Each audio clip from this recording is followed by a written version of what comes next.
And we're back. Arne Slot played 1-2, and today it was Liverpool 2, Brentford 0. So what was different today against Brentford than last week against Ipswich? And are we getting more of an idea about what Arne Slot wants to do with this Liverpool side? Well, I mean, the main difference in the starting lineup, and the only difference in the starting lineup, was Ibrahim Konate back starting the game. Obviously, last week he came on at half-time for Jala Kwanzaa. This week, Kwanzaa was out injured, but I feel that Konate did enough in the second half last week to say, right, now this shirt is mine now. And it's up to Kwanzaa to try and dislodge him. Much in the ways towards the end of last season, Kwanzaa did enough to really lay his claim on the shirt and keep Konate out the side. But Konate's back, and I thought he was excellent today. I thought he was really good. Obviously, he's got Virgil van Dijk to his left. Lots of people kind of worrying about Van Dijk's age, 33 and all that. And I think that's kind of nonsense because, you know, I've never seen Van Dijk sprint. I've barely seen the lad sweat. So I think there's a lot of football left in Virgil van Dijk's legs. As long as he's got someone like Konate next to him who can go out and be aggressive and hunt the ball and eat up space and be that set of legs that he needs there. And that's what Konate was today. He was all action, winning those duels. I thought he was brilliant. I had a hand in the goal, but we'll get on to the first goal, and we'll get on to that in a second. Also, differences from last week. One of the major differences really there, and we talk a lot about the Arne Slot double pivot in midfield. Well, we didn't really see that today, certainly not when Liverpool had the ball.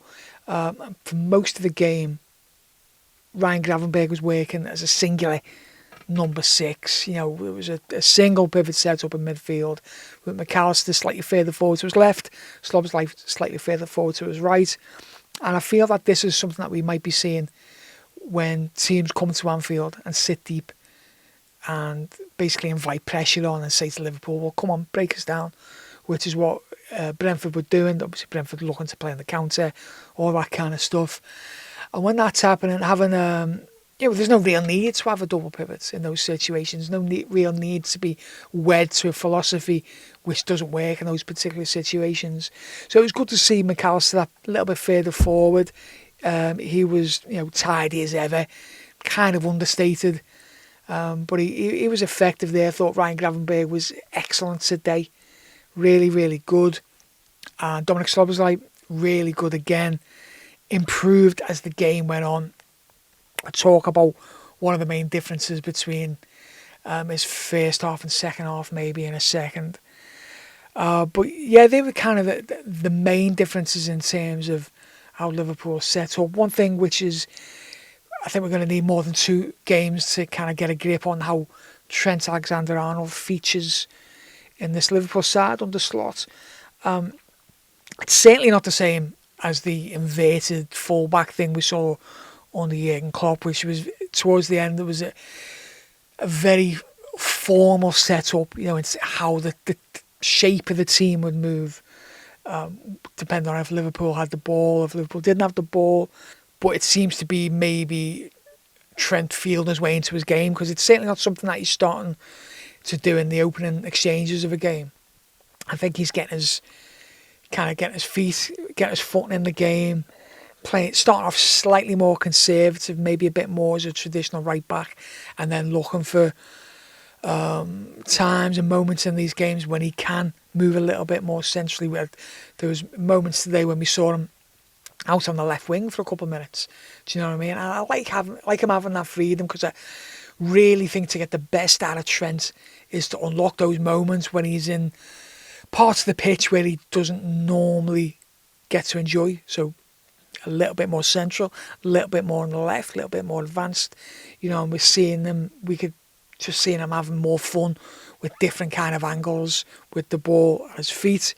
So we saw little bits of that today, and obviously he was creative as ever. What I didn't like seeing today was his substitution. I think it was around 70 odd minutes or whatever. When Liverpool scored the second goal, Trent kind of came off pretty much straight away. And I think he reacted a little bit badly to that. Not a full-on strop, but he didn't look too happy with coming off.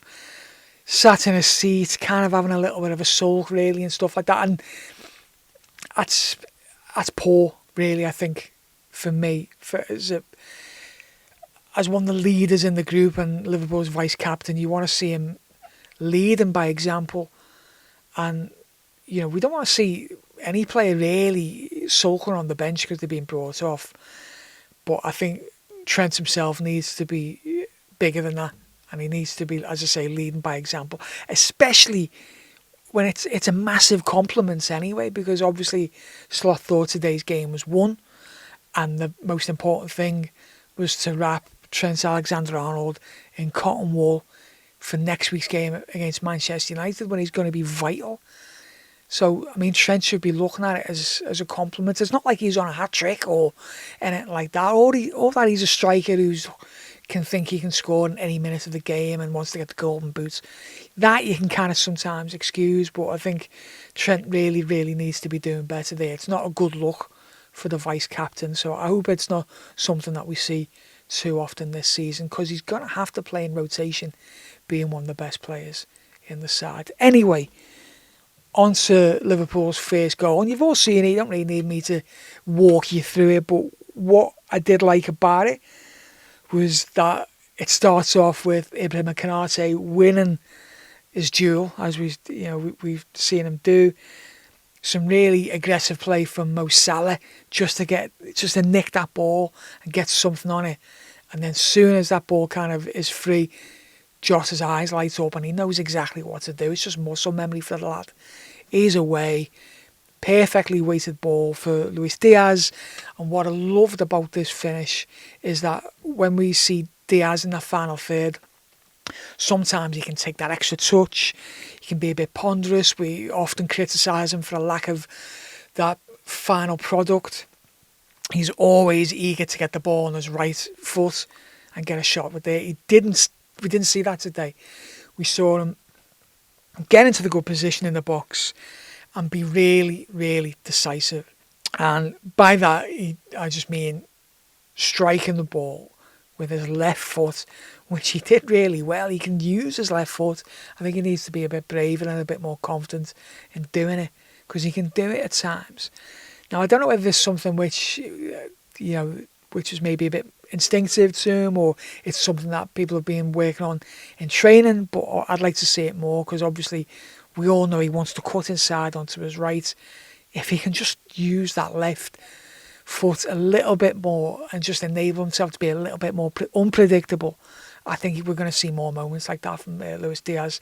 One of the best players on the pitch today, a constant threat, lots of energy, really positive, and he got his goal. Now, for Liverpool's second goal, what I really, really loved about it, obviously it's a cool finish by Mo, and we all love seeing Mo Salah score a goal, big smile on his face. We love it. He's an absolute numbers machine. But my favourite thing about this goal was Dominic Szoboszlai. Now, there was a moment in the first half when Brentford went on a counter-attack from a Liverpool corner. It led to nothing. I don't think it even led to a chance, but it was a dangerous moment there, and that happened in part because maybe of a bit of a lack of physicality and aggressiveness from Dominic Szoboszlai. It was disappointing to see, because you want your central midfielder to be able to dominate situations like that. In the second half, for Salah's goal, Szoboszlai used his body really well and was really physical. Not in a kind of super aggressive sliding in kind of way, but he was just up to the physical challenge of playing against a Premier League team, which last season at times it didn't seem to be there.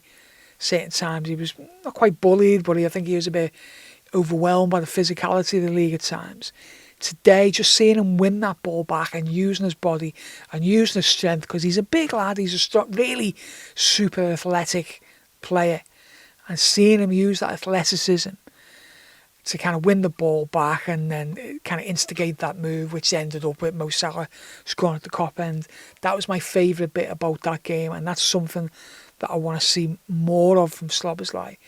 I think we're seeing in this kind of I say number 10, even I don't think it really, really describes what he's doing to a T. He's the most advanced midfield player.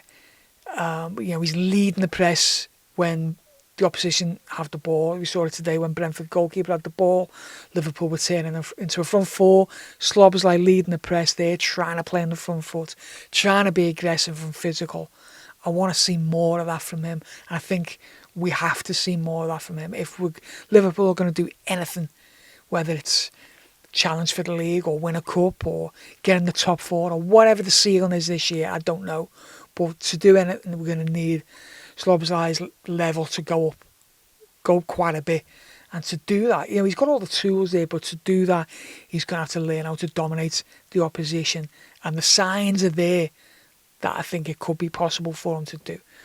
So that was great to see today. What else? It was actually quite surprising there with Szoboszlai a little bit when Elliott came on for Mo Salah in the closing stages of the game. Now, I thought this change might see Harvey Elliott playing as that central midfield player and Szoboszlai coming out wide right. Now, we've seen Szoboszlai play wide left and wide right for Hungary at times, which is something that he does actually quite a lot for Hungary. So I thought with both Szoboszlai and Elliott on the pitch, we might see that for Liverpool. We didn't see it today, so it is kind of interesting to me to see what happens when Mo Salah is on the pitch, who is his kind of deputy. Personally, I think Liverpool need to enter the transfer market and get two players, a defensively minded midfield player and a player who's got legs, who can stretch the game from the right hand side of the pitch and replace Mo Salah in these moments.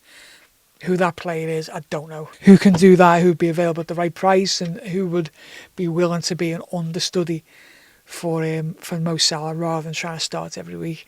I don't know who that is, but ideally I think if Liverpool are going to get through a long season, I think we need those kind of reinforcements. But, maybe we'll see some action this week. But, I don't really want to talk too much about transfers when Liverpool have just won 2-0 at Anfield and they've got 100% record.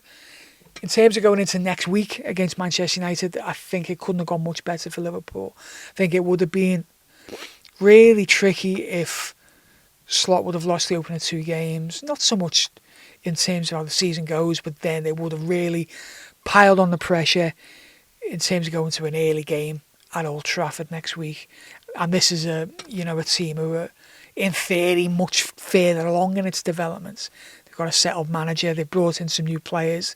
They've got players there who've been there a couple of years who should be used to Ten Hag's system. How that's going to pan out for United, I don't know. But it just puts an interesting dynamic on next week's game. I think in terms of pressure, it's just slightly swung towards Manchester United. All that could change in 5 minutes with a goal.